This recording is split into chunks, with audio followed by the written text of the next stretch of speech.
Hello dear nerds, एक बार फिर से आप सभी का वेलकम है। आप सभी को जय हिंद, गुड मॉर्निंग। स्टार्ट करते हैं ईडीएम के सेशन को। और ईडीएम के सेशन में आज लेटर सी के वर्ड डिस्कस करने वाले हैं। लेटर सी के ईडीएम डिस्कस करने वाले हैं। बी के ईडीएम ऑलमोस्ट पिछले कुछ लेक्चर्स में हमने कवर कर रखे हैं। तो आइए फिर स्टार्ट करते हैं। डे नंबर 32 है। पहला जो आपका ईडीएम है उसके बारे में बात करते हैं। और ये आपका ईडीएम है, carry matters with a high hand.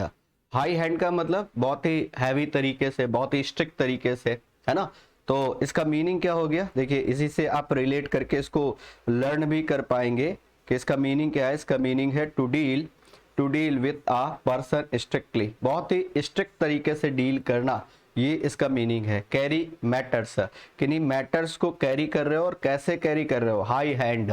जैसे जो बॉस होते हैं, बॉसी टाइप के व्यक्ति होते हैं, वो क्या करते हैं, अपने सर्वेंट्स के साथ कुछ इसी तरीके से पेश आते हैं, बहुत ही स्ट्रिक्टली डील करते हैं, है ना। तो they are carrying matters with a high hand, तो they are dealing very strictly. क्या कह रहा है, the owner of the industry carried matters with a high hand and expelled two workers who were caught during mishap in the office. तो जो honour है industry का, उसने क्या किया है, वो बहुत ही ज्यादा सख्त रवैया है उसका, और उसने क्या किया है, एक्सपर्ड कर दिया दो वर्कर्स को, कंपनी से बाहर निकाल दिया है ना। क्योंकि उन्होंने वो जो दो वर्कर्स हैं वो क्या करते हुए पकड़े गए, मिसशीप करते हुए पकड़े गए। तो होप सो पहला clear. Another one, clip one's wings. अब अगर किसी के विंग्स को आप क्लिप कर दे रहे हो, है ना, तो इसका मतलब क्या है, वो कमजोर पड़ जाने वाला है, वीक पड़ जाने वाला है ना। तो जैसे कोई पक्षी है, अब अगर उसके विंग्स को आप क्लिप कर दो तो क्या होगा, वो बहुत ज्यादा फ्लाई नहीं कर पाएगा, इसका मतलब वो कमजोर पड़ जाएगा उड़ने में। तो उसी तरीके टू वीकन दी पावर, किसी की पावर को कम कर देना, ये क्लिप वंस विंग्स का मीनिंग होता है, किसी की पावर को कम कर देना। क्या कह रहा है, my elder sister is very ambitious but my mother will surely clip her wings.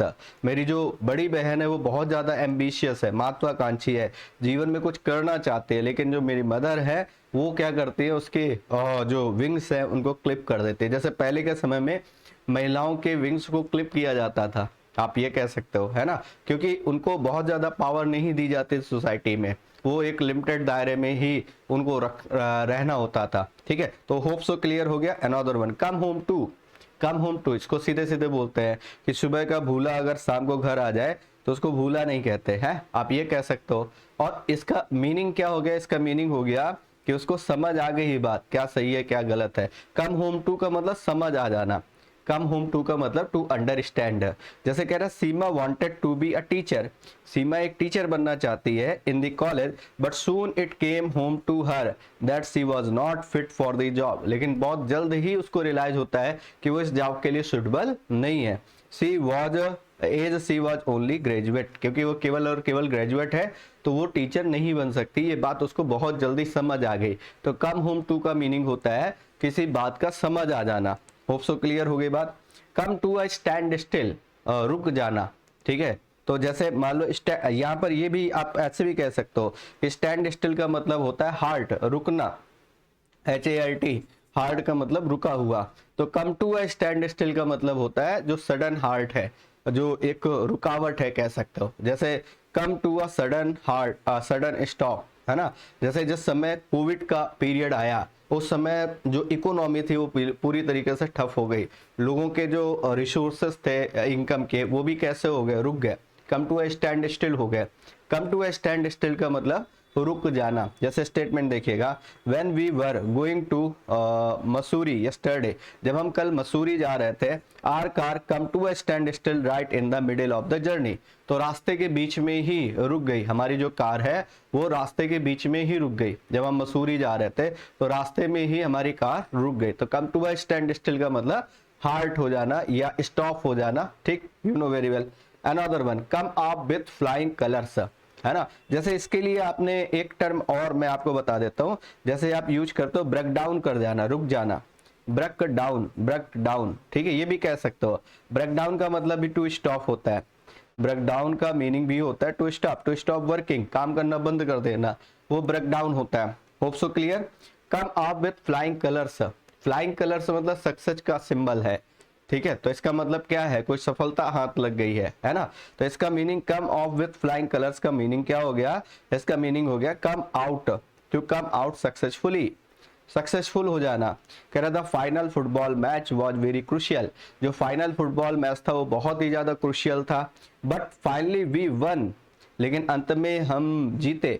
Come came off with flying colours, flying colour से जीते, इसका मतलब सक्सेसफुली जीत गए, है ना। तो होप सो क्लियर हो गई बात। जैसे कहा जाए India will come off with flying colours in this world cup 2023, है ना। तो इंडिया क्या करेगी, इस वर्ल्ड कप को जीतेगी, हमारी हम सभी की ये आशा है, एक्सपेक्टेशन है।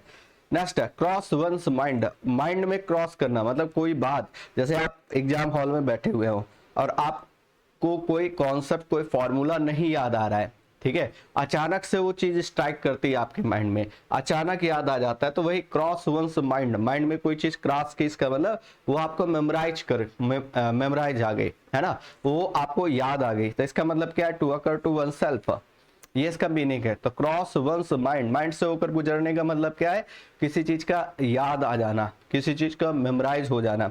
In the examination hall it crossed my mind that I had left my pen outside on the table, ठीक है, एग्जामिनेशन हॉल में मुझे याद आया कि जो मेरा पेन है वो मैंने बाहर ही छोड़ रखा है टेबल पर।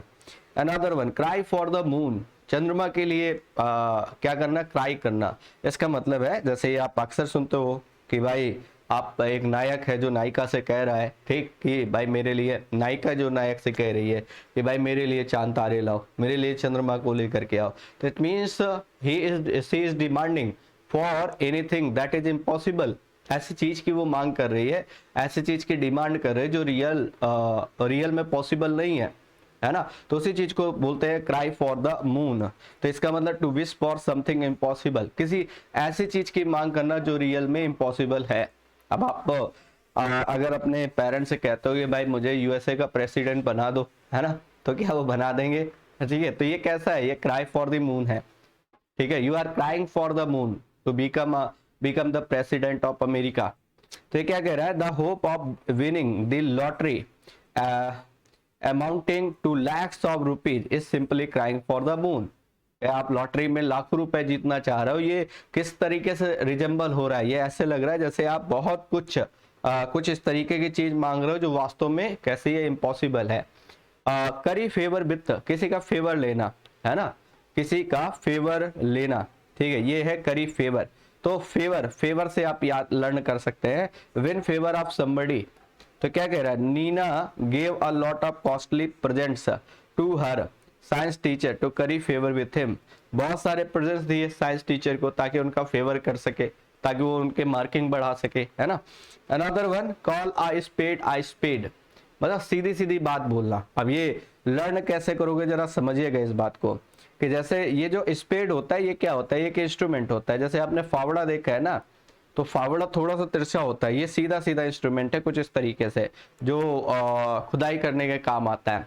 तो आप इसको ऐसे लर्न कर सकते हो कि ये सीधे, जैसे जो फावड़ा होता है वो थोड़ा सा तिरछा क्या करता है, डिगिंग करता है, लेकिन ये सीधे सीधे काम करता है। तो स्पेड मतलब सीधा सीधा, कॉल मतलब कहना, तो किसी बात को सीधे सीधे कहना, आप घुमा फिरा करके नहीं कह रहे हो, आप स्ट्रेट फॉरवर्ड होकर के कह रहे हो, है ना। तो वही है call spade I spade, to speak plainly या फिर to speak frankly, you can say to speak in a straightforward manner. कह रहा people often get angry when one calls I spade, लोग अक्सर क्रोधित हो जाते हैं जब आप सीधी सीधी बात करते हो ना, सीधे सीधे कटु शब्दों में आप बोल देते हो जो भी बात है, तो वो लोगों को अक्सर बुरी लगती है, तो वो बहुत ज्यादा एंग्री हो जाते हैं। तो कॉल आई स्पेड, स्पेड याद रखिएगा सीधा इंस्ट्रूमेंट है, तो इसका मतलब सीधी बात कहना। कैरी द डे, अगर आप एक एक दिन को कैरी कर रहे हैं तो surely you will succeed in your life. तो क्या मीनिंग है, टू विन अ विक्ट्री। तो कैरी द डे का मतलब हो गया after initial setback India carried the day in the test match. तो शुरुआती सेटबैक के बाद इंडिया ने क्या किया, मैच को जीत लिया। तो कैरी द डे का मतलब होता है टू बी सक्सीड, है ना, सफल हो जाना, ये इसका मीनिंग होता है to be succeed. Another one cut a sorry figure, cut a sorry figure. तो ये जो सॉरी वर्ड है ये कैसे बना हुआ है जरा समझिएगा। ये जो सॉरी है, आप वास्तव में आप सॉरी कब बोलते हो, है ना। तो जब आप बहुत अच्छा परफॉर्म नहीं किए होते हो तब आपको सॉरी बोलना पड़ता है कि भाई मुझसे बहुत अच्छी परफॉर्मेंस नहीं हुई, स्पेशली प्लेयर्स की बात करें, है ना। तो इसका मतलब मीनिंग क्या है, गिव अ पुअर परफॉर्मेंस। तो जैसे कहा जाए कि कोई भी प्लेयर है जिसने क्या किया है, जिसने कैच ड्रॉप कर दिया है ना, तो उसकी बहुत पुअर परफॉर्मेंस रही है, तो ही कट अ सॉरी फिगर, है ना। जब कैमरे के सामने होगा तो वो मतलब उसको फेस नहीं करेगा, वो सॉरी फिगर की तरीके ट्रीट करेगा। Give a poor, so give a poor performance you can से। तो कैसी परफॉर्मेंस, बहुत ही खराब परफॉर्मेंस, बहुत ही साधारण परफॉर्मेंस कह सकते हो। The speaker cut a sorry figure in the meeting, है ना। होप सो क्लियर हो गई बात। इसका मीनिंग क्या हो गया, गिव अ पुअर परफॉर्मेंस। जब आपका रिजल्ट आता है और आप बेसिकली रिजल्ट में आपकी मार्किंग अच्छी नहीं आई है, ठीक है, तो आप वो रिजल्ट अपने पेरेंट्स को बताने से क्या करते हो, आप रिफ्रेन होते हो, है ना। आप बचते हो कि ये ना ही पता चले तो बेहतर है, because you are cutting a sorry figure. Another one, cry over split milk. कोई मिल्क जो है वो स्प्लिट हो गया है, ठीक है, स्प्लिट हो जाने का मतलब पड़ जाना, है ना। तो जो होना था वो तो हो गया, अब उसको लेकर के रिपेंट कर रहे हो। पास्ट में कुछ ऐसा हुआ जिसको लेकर के आप प्रेजेंट में रिपेंट कर रहे हो, है ना। तो ये व्यर्थ पछताना है। जैसे आप कहते हो ना, बीते दिन पाछे गए, अब पछताए होत का जब चिड़िया चुग गई खेत, है। तो सेम वही कहानी है, रिपेंट करना, रिग्रेट करना, पछताना जिसको कहते हो आप। तो क्या कह रहा है, careless students often have to cry over split milk during the exams. आप पहले मेहनत नहीं करते हो, पहले day by day schedule follow नहीं करोगे, तो यूजुअल सी बात है, आपको लास्ट में क्या करना पड़ेगा, रिपेंट करना पड़ेगा। You will repent one day if you are careless. तो आपको क्या करना है, हर एक दिन को कैरी करना है, हर एक दिन। देखिए अगर आप एक एक डे को कैरी करेंगे, अच्छे से यूटिलाइज करेंगे, तो surely you will succeed in your life, है ना। तो आप सक्सेस हो जाने वाले हो, इसमें कहीं कोई दो राह नहीं है। लेकिन अगर आप एक एक दिन को क्या करोगे, वेस्ट करोगे, उसको सही से यूटिलाइज नहीं करोगे, तो फिर क्या होने वाला है, फिर ऑब्वियस सी बात है आप सक्सेस नहीं होने वाले हो। तो होप सो क्लियर हो गए, cry over split milk, repent करना। Cut one's coat according to one's cloth, ठीक है, जैसा कोट है वैसे कट वंस कोट अकॉर्डिंग, जैसा क्लॉथ है उसके अकॉर्डिंग कोट को कट करना। इसका मीनिंग है कि जैसे आपके रिसोर्सेस है उसी के अनुसार खर्च करना, ठीक है। अब ये प्रेजेंट जनरेशन में अक्सर देखने को मिल रहा है, ठीक है, कि बहुत सारे अब कुछ टीचर्स का नाम भी मैं नहीं लूंगा, ठीक है, फिर वो आकर के कैमरे के सामने रोते हैं कि भाई मैं तो लुट गया, मैं तो बर्बाद हो गया, है ना। तो क्यों, इस लेवल पर आपके एक्सपेंसेस हैं कि आपको ये सब करना पड़ रहा है ना। तो सिंपल सी बात है, जितनी इनकम है उसी के अनुसार क्या करना, आपको खर्च करना चाहिए। तो till live with in one's means, जितने रिसोर्सेस है, जितनी आपकी इनकम है उसी में ही, कहते हैं ना जितनी चादर है उतना पैर फैलाइए, है ना। ठीक है, तो मीनिंग क्या है कि आपको उसी दायरे में रहना है, जितने रिसोर्सेस है, जितना पैसा है, जितना फंड है, उसी के अकॉर्डिंग आपको खर्च करना है ना, उसी के अकॉर्डिंग आपको मैनेज करना है। ठीक, ऐसे तो कहते हैं ना भाई, जितनी चादर उतने पैर फैलाए ना भाई, चादर बड़ी करो, है। A wise man always cuts his coat according to his cloth if he wants to be successful in his life। यदि वह जीवन में सफल होना चाहता है, कोई भी एक वाइज मैन जो होता है वो क्या करता है, वो अपने जितनी भी इनकम्स हैं उन्हीं के अकॉर्डिंग काम कर रहा होता है ना।